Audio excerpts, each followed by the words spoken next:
was occupied in getting the tents on shore to shelter the men from rain, landing engineers, tools, sandbags, and etc., and making arrangements preparatory to commencing our approaches the next day. On the morning of the 4th, our light troops were ordered in advance, supported by the pickets, to dislodge the enemy from a bank within 900 yards of the outer fort, which was expected to afford good cover for the men. The whole of the light companies of the force under Captain Backhouse moved forward, and drove the Arabs with great gallantry from a date grove and over the bank close under the walls of the fort, followed by the pickets under Major Molesworth, who took post at the sandbanks, whilst the European light troops were skirmishing in front. The enemy kept up a sharp fire of musketry and cannon. During these movements, Major Molesworth, a gallant officer, was here killed.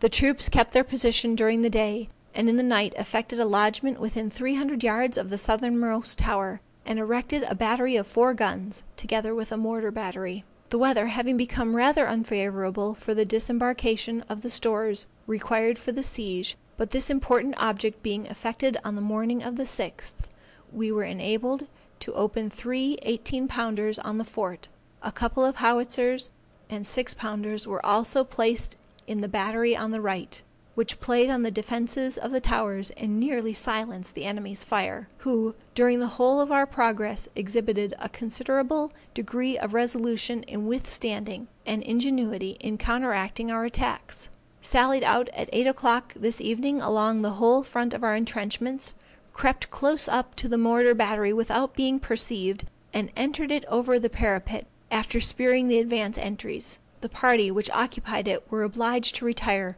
but being immediately reinforced, charged the assailants, who were driven out of the battery with great loss. The enemy repeated his attacks toward morning, but was vigorously repulsed.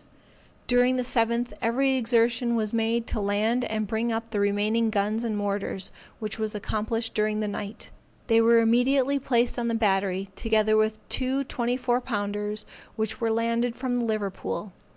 and in the morning the whole of the ordnance opened on the fort and fired with scarcely any intermission till sunset, when the breach of the curtain was reported nearly practicable and the towers almost untenable. Immediate arrangements were made for the assault, and the troops ordered to move down to the entrenchments by daylight the next morning. The party moved forward about 8 o'clock, and entered the fort through the breaches without firing a shot, and it soon appeared the enemy had evacuated the place. The town was taken possession of and found almost entirely deserted, only 18 or 20 men and a few women remaining in their houses. The expedition next proceeded against Rumps, a piratical town, 8 miles north of Ras el Khyma, but the inhabitants abandoned the town and took refuge in the hill fort of Zayah, which is situated at the head of a navigable creek nearly 2 miles from the sea coast. This place was a resistance of Hussein bin Ali, a sheik of considerable importance among the Joassamee tribes, and a person who, from his talents and lawless habits, as well as from the strength and advantageous situation of the fort, was likely to attempt the revival of the piratical system upon the first occasion. It became a desirable object to reduce the power of this chieftain.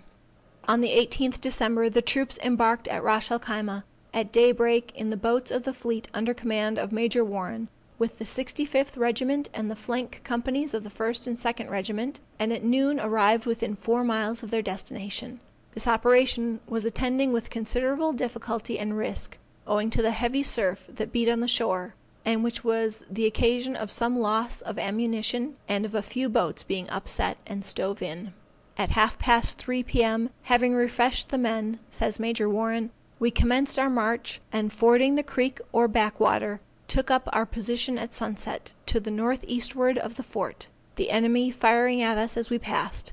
notwithstanding that our messenger, whom we had previously sent in to summon the sheik, was still in the place, and I lost no time in pushing our riflemen and pickets as far forward as I could, without exposing them too much to the firing of the enemy, whom I found strongly posted under secure cover in the date tree groves in front of the town. Captain Cock, with the light company of his battalion, was at the same time sent to the westward to cut off the retreat of the enemy on that side. At daybreak the next morning, finding it necessary to drive the enemy still further in, to get a nearer view of his defenses, I moved forward the rifle company of the 65th Regiment, and after a considerable opposition from the enemy, I succeeded in forcing him to retire some distance, but not without disputing every inch of ground, which was well calculated for resistance, being intersected at every few yards by banks and water courses raised for the purpose of irrigation and covered with date trees.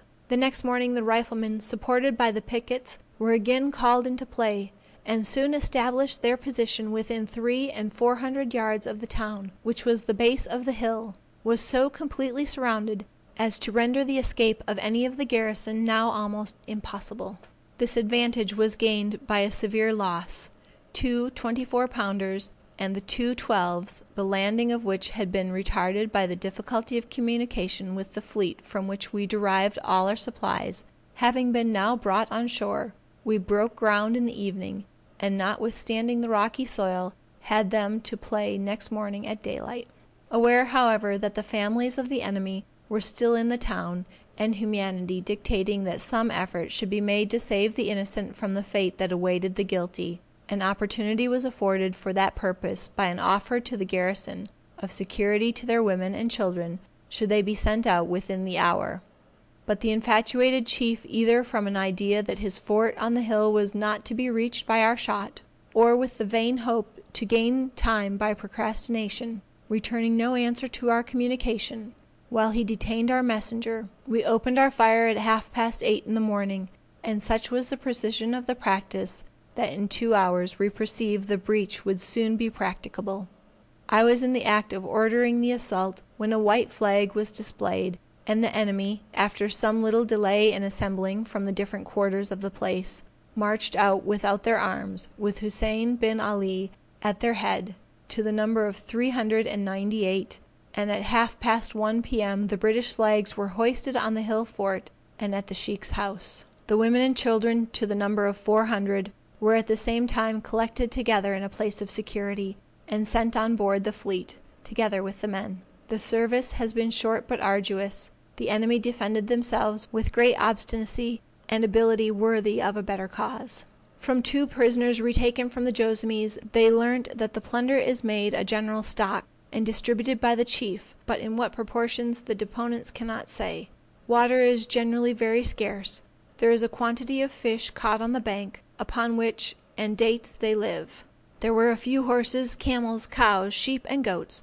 the greatest part of which they took with them. They were in general lean, as the sandy plain produces little or no vegetation, except a few dates and coconut trees. The pirates who abandoned Ras al Khaimah encamped about 3 miles in the interior, ready to retreat into the desert at a moment's warning. The Sheik of Rumps is an old man, but looks intelligent, and is said to be the man who advises upon all occasions the movements of the different tribes of pirates on the coast. And when he was told that it was the wish of the company to put a stop to their piracy, and to make an honest people of them by encouraging them to trade, seemed to regret much that those intentions were not made known, as they would have been most readily embraced. Rumps is the key to Ras al Khaimah, and by its strength is defended from a strong banditti infesting the mountains, as also the Bedouin Arabs, who are their enemies. A British garrison of 1,200 men is stationed at Ras al Khaimah, and a guard ship. The outer places sent in tokens of submission,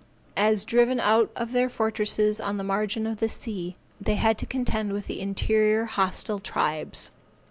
End of chapter 3.